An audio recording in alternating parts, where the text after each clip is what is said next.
Crecer en Cristo. Lección número 12. Eventos finales. Mi amigo querido, en este estudio veremos 3 eventos que acontecerán en los últimos días. Estos 3 eventos son el juicio investigador dentro de la doctrina del santuario, la segunda venida de Cristo y la resurrección de los justos. Empezaremos por el primero. La Iglesia Adventista, es la única que cree que existe un santuario en el cielo donde ministra el Señor Jesús en favor de sus hijos. En la realidad, esta es la doctrina que distingue a nuestra iglesia, no la del sábado, porque hay muchas iglesias que guardan el sábado. Tampoco es la doctrina de la segunda venida, porque casi todas las iglesias cristianas creen en la segunda venida de Cristo. Pero no hay una iglesia que tenga la doctrina del santuario. Bueno, a estas alturas viene la pregunta, ¿y de dónde nosotros sacamos esta doctrina? Pues de la Biblia, claro. Los adventistas tenemos el principio de sola escritura. Todas nuestras creencias fundamentales fueron sacadas únicamente de la Biblia. Entonces, leamos lo que dice Hebreos capítulo 8, versículos 1 y 2. Ahora bien, el punto principal de lo que venimos diciendo es que tenemos tal sumo sacerdote, el cual se sentó a la diestra del trono de la majestad en los cielos. Él es ministro del santuario y de aquel verdadero tabernáculo que levantó el Señor y no el hombre. En este texto hay 2 ideas que vamos a resumir. La primera es que Jesús es nuestro sumo sacerdote que ministra en los cielos. La idea es clara, no necesita comentarios. Pero hay una segunda idea, y es que hay un tabernáculo en los cielos que sirvió de modelo al santuario de Israel en la tierra. Querido, no puede haber nada más claro y específico. Pero la mayoría de los cristianos no logra entender este asunto. Pero eso no es todo. La epístola a los Hebreos dice más. Leamos el capítulo 9, versículos 23 al 25. Fue pues necesario que las figuras de las cosas celestiales fueran purificadas así, pero las cosas celestiales mismas con mejores sacrificios que estos, porque no entró Cristo en el santuario hecho por los hombres, figura del verdadero, sino en el cielo mismo, para sentarse ahora por nosotros ante Dios. Y no entró para ofrecerse muchas veces, como entra el sumo sacerdote en el lugar santísimo cada año con sangre ajena. Aquí también encontramos 2 pensamientos. El primer pensamiento es que los sacerdotes entraban al lugar santísimo del santuario terrenal una vez por año con sangre ajena, o sea, con la sangre de los animales. El segundo pensamiento es que Cristo entró allá en el lugar santísimo del santuario celestial una única vez, llevando su propia sangre. Bueno, nosotros creemos que esa entrada de Cristo al lugar santísimo, o sea, el inicio del juicio celestial de investigación, comenzó al final de la profecía de las 2300 tardes y mañanas y que terminó el 22 de octubre de 1844. En la segunda parte de este estudio, veremos las implicaciones de la doctrina del santuario y del juicio investigador. Daniel 8:14 y la doctrina del santuario nos enseñan que Cristo está realizando ahora mismo el último aspecto de su obra sumo sacerdotal en el santuario celestial. Sabemos lo que está ocurriendo en el cielo.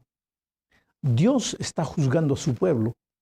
Estamos llegando al mismo final de la misericordia de Dios y a punto de presenciar la confrontación entre las fuerzas de Dios y las de Satanás. La consumación de nuestra salvación está a punto de realizarse. La obra mediadora de Cristo y el juicio no solo nos invitan a involucrarnos agresivamente en la proclamación del Evangelio eterno de Dios en el marco del mensaje de los tres ángeles, sino que también nos desafía a evaluar nuestra relación personal con Cristo. Nuestra experiencia religiosa debería caracterizarse por una humilde dependencia de nuestro Salvador y por un descanso en Él por la fe. Bueno, ya que el santuario celestial está siendo purificado, nuestra vida espiritual debería ser limpiada también de todo pecado.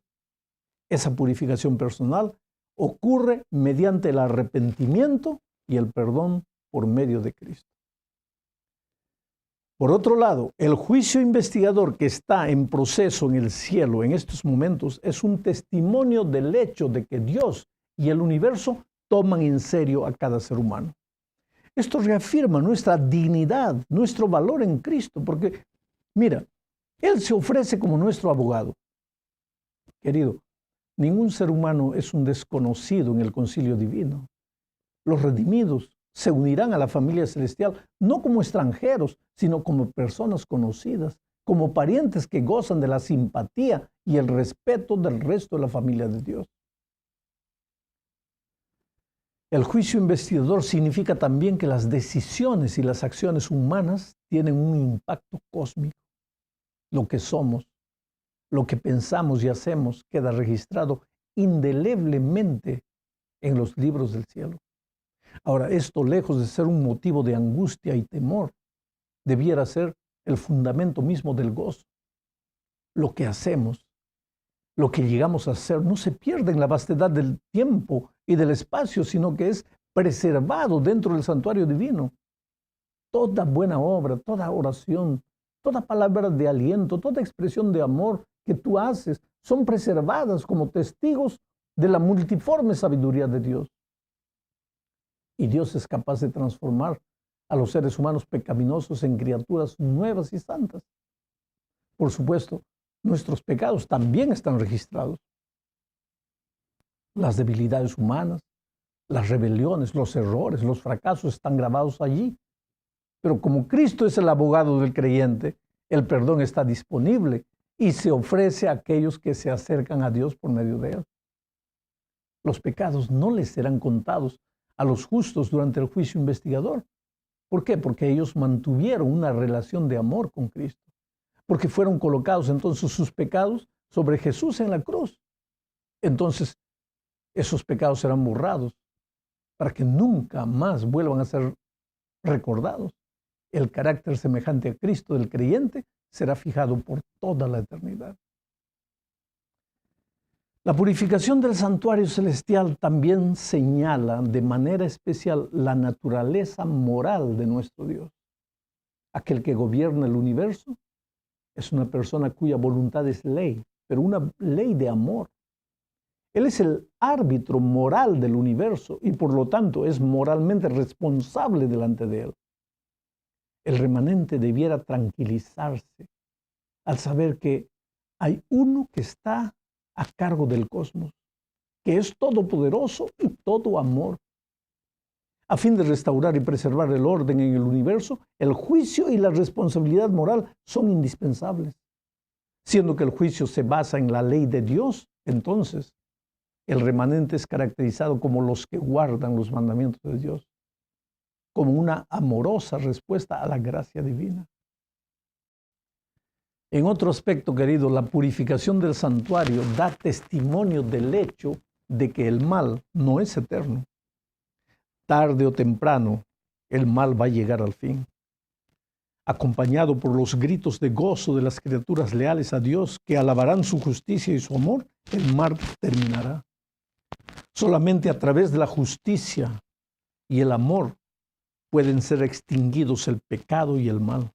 Al final de su ministerio en el lugar santísimo del santuario celestial, Cristo vendrá. ¿Para qué? Para libertar a su pueblo del poder de la muerte y de sus enemigos.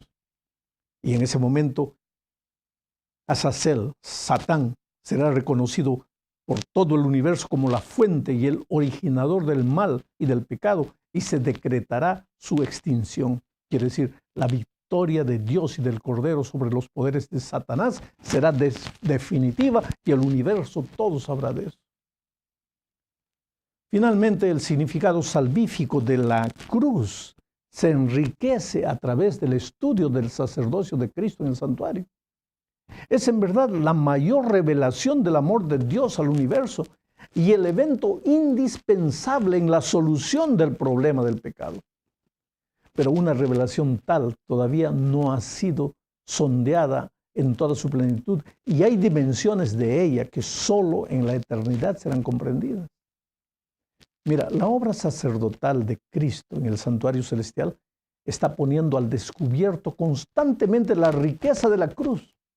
De hecho, su obra de mediación y juicio es simple y profundamente son fundamentales para la revelación del misterio de la cruz. El Señor Jesucristo en este momento, allá en el santuario celestial, está reivindicando el valor del ser humano, está reivindicando el valor de la ley de Dios, que es el reflejo de su carácter, está reivindicando el sentido de justicia que había sido distorcido por el diablo. En la tercera parte de este estudio veremos la relación que hay entre el tema del santuario y la vuelta de Cristo. Leamos Hechos 3, 19 y 20. Mira, así que arrepentíos y convertíos para que sean borrados vuestros pecados, para que vengan de la presencia del Señor tiempos de consuelo y Él envíe a Jesucristo, que os fue antes anunciado. Mira, querido, necesitas recordar que para Israel, en el tiempo antiguo, el día del juicio o de la expiación era el día del arrepentimiento. Ahora, Pedro en su discurso llama a los cristianos al arrepentimiento. ¿Para qué? Para que sean borrados los pecados. ¿Qué te recuerda esto? Hoy, para nosotros, es el día del juicio, es el día de la expiación. Antes que Jesús aparezca en las nubes de los cielos, hoy necesitamos arrepentirnos. El hecho de que Jesús comenzó su obra de investigación en el cielo, en lugar de asustarnos, debería hacernos saber que la venida de Jesús está próxima. Mira lo que dice Pablo en primera a los Tesalonicenses, capítulo 5, versículo 1 al 9. El texto es largo, pero no le quiero quitar nada y tenemos que entender. No necesita mucho comentario tampoco. Vamos a leerlo. Dice así: acerca de los tiempos y de las ocasiones, no tenéis necesidad, hermanos, de que yo os escriba, porque vosotros sabéis perfectamente que el día del Señor vendrá, así como ladrón en la noche. Y cuando digan paz y seguridad, entonces vendrá sobre ellos destrucción repentina, como los dolores a la mujer encinta, y no escaparán. Pero vosotros, hermanos, no estáis en tinieblas, para que aquel día os sorprenda como ladrón. Porque todos vosotros sois hijos de la luz e hijos del día. No somos de la noche ni de las tinieblas. Por tanto, no durmamos como los demás, sino vigilemos y seamos sobrios. Pues los que duermen, de noche duermen, y los que se embriagan, de noche se embriagan. Pero nosotros, que somos del día, seamos sobrios, habiéndonos vestido con la coraza de la fe y del amor, y con la esperanza de salvación como casco. Piensa en esta última frase. Se habla de amor, se habla de esperanza, se habla de salvación. Tres elementos claves incluidos en el juicio investigador. O sea, la misma actitud con que encaramos la segunda venida es la actitud con la que deberíamos encarar el juicio. Esperanza, seguridad, confianza de la salvación en Cristo. Finalizamos este estudio hablando de la muerte y de la resurrección. Mira, cuando Jesús regrese, los muertos en Cristo resucitarán primero. Esa es una promesa, la inmortalidad. No les será dada a los fieles en el momento de la muerte. Quiere decir, hoy día muere un hombre y ya se vuelve inmortal porque su espíritu sale andando por ahí, porque el espíritu no muere. Eso no es verdad, eso es mentira. Pablo, escribiendo a Timoteo, le dijo en 2 de Timoteo capítulo 1, versículo 10, lo siguiente: pero que ahora ha sido manifestada por la aparición de nuestro Salvador Jesucristo, el cual quitó la muerte y sacó a la luz la vida y la inmortalidad por el Evangelio. ¿Te das cuenta del pensamiento del texto? Primero Jesús quita la muerte. Después saca la vida y la inmortalidad. Ahora, si los que habían muerto ya eran inmortales, ya habían recibido la inmortalidad, entonces ¿por qué Jesús quitaría primero la muerte para dar después la inmortalidad? No tiene sentido. El problema es que el mundo habla tanto de la vida después de la muerte que parece que ya se aceptó la idea como si fuese normal. Pero no lo es. No lo es. Este asunto de la muerte también está involucrado en la lucha entre Cristo y el enemigo. Pero nosotros tenemos la palabra de Dios. No te dejes engañar. Porque en la película, en la novela, en la televisión, en el libro, en la radio, los artistas hoy día parece que es así, señal de ser un hombre chic, de clase social alta, creer que cuando el hombre muere, su espíritu sale, se va para otras formas de vida y va vagando por ahí. ¡Mentira! ¿De dónde sacan las personas que defienden esa idea? ¿De dónde sacan esa información? ¿De dónde sacan? ¿Y de dónde saco las informaciones que yo te doy? De la palabra de Dios. ¿Y ellos de dónde sacan? ¿Quién vio al Espíritu? ¿Quién habló con el Espíritu? ¿Que una persona habla con el Espíritu? Claro que sí. Anda a una reunión espiritista y vas a hablar con el Espíritu, pero son espíritus de demonios, no espíritus del muerto. Porque la Biblia es categórica al decir que cuando el hombre muere, su cuerpo va a la tierra y el soplo de vida vuelve a Dios hasta el día de la resurrección. Y entonces cuando Cristo vuelva, acabará con la muerte y le dará inmortalidad al hombre, pero solo cuando Cristo vuelva. Ahora no. Piensa en estas cosas. Que Dios te bendiga.